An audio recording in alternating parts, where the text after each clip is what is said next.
Dear students, आज आपण transcription, translation, translocation म्हणजे प्रतिलेखन, भाषांतर व स्थानांतर याबद्दल स्टडी करणार आहोत. Very first, with the help of RNA, the genes present in the form of DNA participate in the functioning of the cell and thereby control the structure and functioning of the body. Dear students, human body ही सेलनी बनलेली आहे. Sale means पेशी. यापासून human body मानवी शरीर बनलेलं आहे किंवा सजीवाची स्ट्रक्चरल अँड फंक्शनल युनिट आहे. म्हणजे रचनात्मक आणि कार्यात्मक घटक म्हणजे सेल आहे. तर पुढे पहा, डीएनए मध्ये असलेला जनुके आरएनएच्या मदतीने पेशीच्या कामकाजामध्ये भाग घेतात, तसेच शरीराच्या रचना व कार्य यावर नियंत्रण ठेवतात. डिअर स्टुडंट्स, हे जे जीन्स आहेत ते कशामध्ये म्हणजे जनुके कशामध्ये प्रेझेंट आहेत? डीएनए मध्ये. आणि डीएनए पासून आरएनए तयार होतो. डीएनए मध्ये असलेले जीन्स जनुके हे आरएनएच्या मदतीने हा जो सेल आहे म्हणजे पेशी यांच्या कामकाजामध्ये भाग घेतात. शरीराच्या रचना व कार्य यावर नियंत्रण म्हणजे कंट्रोल ठेवतात. Means structure and functional unit कोणता आहे? सेल म्हणजे पेशी. Information about protein synthesis is stored in DNA and synthesis of appropriate proteins as per requirement is necessary for body. आता बघा, जनुकामध्ये प्रथिनांच्या निर्मितीविषयी माहिती साठवलेली असते व योग्य प्रथिनांची वेळोवेळी होणारी निर्मिती शरीराकरिता आवश्यक असते. डिअर स्टुडंट्स, या डीएनए मध्ये जीन्स असतात, जनुके, आणि या जनुकामध्ये हा जो प्रोटीन आहे मीन्स प्रथिने याच्या निर्मितीविषयी माहिती साठवलेली असते. डीएनएचा छोटासा सेगमेंट मीन्स जनुके, जीन्स, आणि त्या जीन्स मध्ये या प्रोटीन निर्मितीविषयी काही माहिती साठवलेली असते व ही प्रोटीन्स म्हणजे प्रथिनांची निर्मिती वेळोवेळी होणे शरीराकरिता खूप आवश्यक असते. These proteins are synthesized means प्रथिनांची निर्मिती कोणामार्फत होते? DNA through the RNA. This process is called central dogma. आता बघा, या प्रथिनांची निर्मिती कोणामुळे होते? डीएनए मुळे आरएनएच्या माध्यमातून होते. यालाच सेंट्रल डोग्मा म्हणतात. हा प्रोटीन्स याची निर्मिती या डीएनए मुळे होते थ्रू कोणाच्या माध्यमातून? या आरएनएच्या माध्यमातून. धिस प्रोसेस इज कॉल्ड, या पूर्ण प्रोसेसलाच काय म्हणलेलं आहे? Central dogma. Dear students, mRNA is produced as per the sequence of nucleotide on DNA. Only one of the two strand of DNA is used in this process. म्हणजे या प्रक्रियेमध्ये डीएनएच्या या दोन धाग्यापैकी एक धागा उपयोगात येतो. आता काय बघा, डीएनए वरील जनुकाच्या साखळीनुसार, म्हणजे ही जनुकाची साखळी आहे डीएनएची, अँड या साखळीनुसार mRNA ची निर्मिती होते. ही होत असताना म्हणजे या साखळीची निर्मिती होत असताना या डीएनएच्या दोन स्ट्रँड पैकी म्हणजे दोन धाग्यापैकी फक्त एका धाग्याचा वापर होतो. एका धाग्याचा वापर होतो. Only one of the two strand of DNA is used in this process. Understand? mRNA ची साखळी म्हणजे रेणू मॉलिक्यूल, mRNA चा मॉलिक्यूल तयार होण्यासाठी डीएनएच्या दोन स्ट्रँड पैकी दोन धाग्यापैकी एकाच धाग्याचा वापर होतो. The sequence of nucleotide in mRNA being produced is always complementary to DNA strand used for synthesis. तयार होणाऱ्या mRNA रेणूतील आणि तो तयार होण्यासाठी वापरलेला हा जो स्ट्रँड आहे डीएनएचा म्हणजे धागा, या दोन्हीचा क्रमांक, न्यूक्लियोटाइडचा सिक्वेन्स, हे जे न्यूक्लियोटाइड आहेत डीएनए मध्ये काय असतं, A adenine and thymine, adenine pair with thymine, guanine pair with cytosine. डीएनएच्या या दोन धाग्यामध्ये, टू स्ट्रँड मध्ये हा सिक्वेन्स असतो, क्रम असतो. कशाचा? न्यूक्लियोटाइडचा. न्यूक्लियोटाइड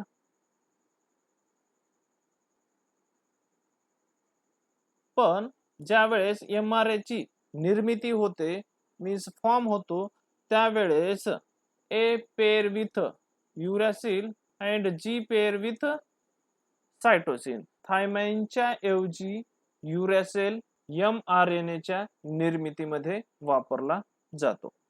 येथे पहा, या डीएनएच्या टू स्ट्रँड मध्ये कोणता सिक्वेन्स आहे? Adenine pair with thymine and guanine pair with cytosine. Understand dear students? But ज्या वेळेस mRNA ची निर्मिती होते, प्रोडक्शन ऑफ mRNA, त्यामध्ये या थायमाइनच्या ऐवजी beside there is a uracil in RNA instead of thymine of DNA. This process of RNA synthesis is called transcription. DNA तील thymine ऐवजी, या थायमाइन ऐवजी mRNA मध्ये युरॅसिल असतो. Instead of T U, instead of T U, instead of T U. This process of RNA synthesize, RNA तयार होण्याच्या प्रक्रियेलाच प्रतिलेखन म्हणतात. 3 न्यूक्लियोटाइड्सच्या एका ग्रुपला एक कोडॉन म्हणतात. हा सेकंड कोडॉन असेल, हा थर्ड असेल अँड हा फोर्थ. सेकंड, ट्रान्सलेशन म्हणजे भाषांतर. The mRNA formed in a nucleus come in cytoplasm. It brings in the coded message from DNA. Dear students, cell मध्ये काय असतो? पेशीमध्ये केंद्रक असतो, न्यूक्लियस, अँड हा न्यूक्लियस आणि या केंद्रकामध्ये डीएनए प्रेझेंट आहे. डीएनए पासून आरएनए तयार होतो आणि हा आरएनए न्यूक्लियस मधून या सायटोप्लाझम मध्ये येत असताना काही मेसेज घेऊन येतो, संदेश, मेसेज घेऊन येतो. सांकेतिक संदेशाचं मीन्स कोडेड मेसेजचं पुढे काय उपयोग होतो हे आपण पाहणार आहोत.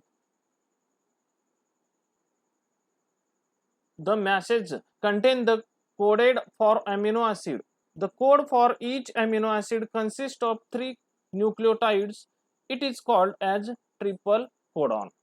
या संदेशामध्ये अमिनो आम्लाकरिता संकेत असतात. प्रत्येक अमिनो आम्लाकरिता असलेला संकेत कोड 3 न्यूक्लियोटाइडच्या संचाच्या स्वरूपात असतो, त्यालाच ट्रिपल कोडॉन असे म्हणतात. डिअर स्टुडंट्स, ज्या वेळेस हा mRNA न्यूक्लियस मधून, केंद्रकामधून बाहेर येत असतो, त्यावेळेस कोडेड मेसेज घेऊन येतो.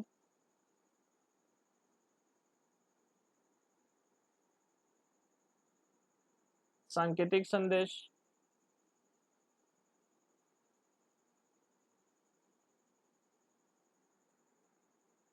आणि हे संदेश मीन्स हे मेसेज कशा करिता असतात? अमिनो आम्ल तयार करण्यासाठी असतात. या mRNA मध्ये जे न्यूक्लियोटाइड्स असतात त्यांचा 3 न्यूक्लियोटाइडचा एक ग्रुप असतो, त्याला आपण संच म्हणू. या ग्रुपलाच काय म्हणलं जातं? Triple codon.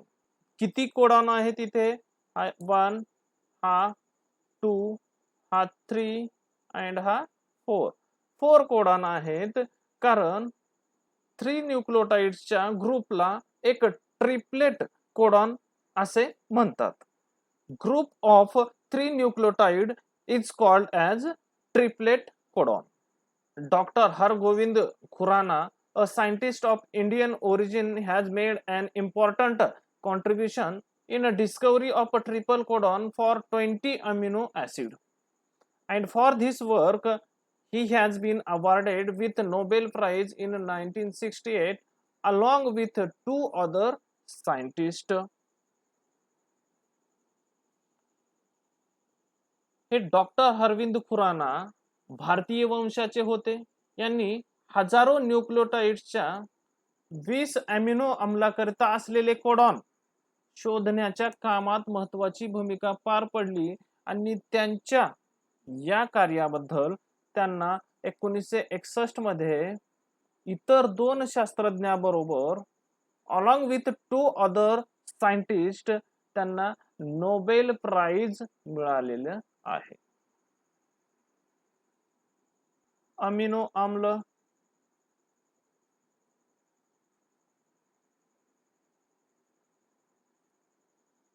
हा tRNA, दिस इज राइबोसोम्स, हा राइबोसोम्स आहे, अँड mRNA, आणि या mRNA वर कोडॉन आहेत आणि असे हजारो कोडॉन या mRNA वर प्रेझेंट असतात. आता पहा, each mRNA is made up of thousands of triple codon, means या mRNA वरती हजारो कोडॉन्स असतात. thousands of triple codon, group of 3 nucleotides, 3 न्यूक्लियोटाइड्सचा संच, असे किती असतील? हजारो असतील. And as per the message on mRNA, amino acids are supplied by the tRNA. tRNA has anticode having complementary sequence to the codon on mRNA. This is called a translation. यालाच आपण translation म्हणू. म्हणजे प्रत्येक mRNA हा हजारो कोडांनी बनलेला असतो. हा जो mRNA आहे हा हजारो कोडांनी बनलेला आहे, हजारो कोडांनी बनलेला आहे. त्यावरील संदेशानुसार प्रथिने तयार करण्यासाठी अमिनो आम्ले पुरवण्याचे काम कोण करतो? हा tRNA. त्याकरिता mRNA वर जसा कोडॉन आहे त्याला पूरक सिक्वेन्स असलेला अँटीकोडॉन, हा अँटीकोडॉन, अँटीकोडॉन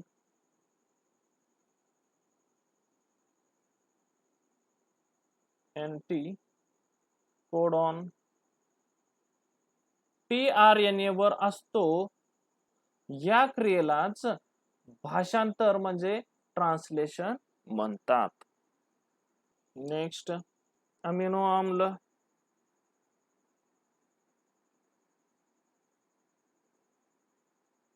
राइबोसोम्स,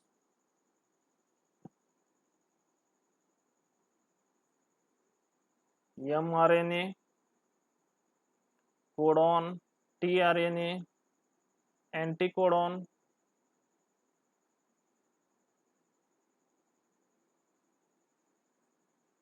and peptide bond बंध.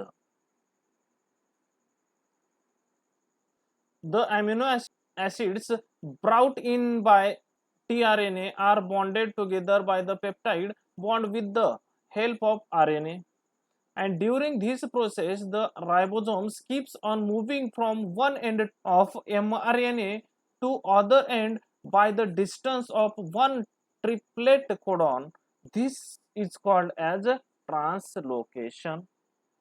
म्हणजे काय पहा, या tRNA ने आणलेल्या अमिनो आम्लाची, या आम्लाची पेप्टाइड बंधने श्रृंखला तयार करण्याचे काम कोण करतो? rRNA. And during this process means या प्रक्रियेदरम्यान हा जो रायबोझोम आहे तो या mRNA-च्या एका टोकाकडून दुसऱ्या टोकाकडे एक एक ट्रिपलेट कोडॉनच्या अंतराने सरकत असतो. मीन्स तो मूव्ह करत असतो from one end of mRNA to other end by the distance of one triplet codon. And this process is called translocation. या क्रियेस स्थानांतर असे म्हणतात.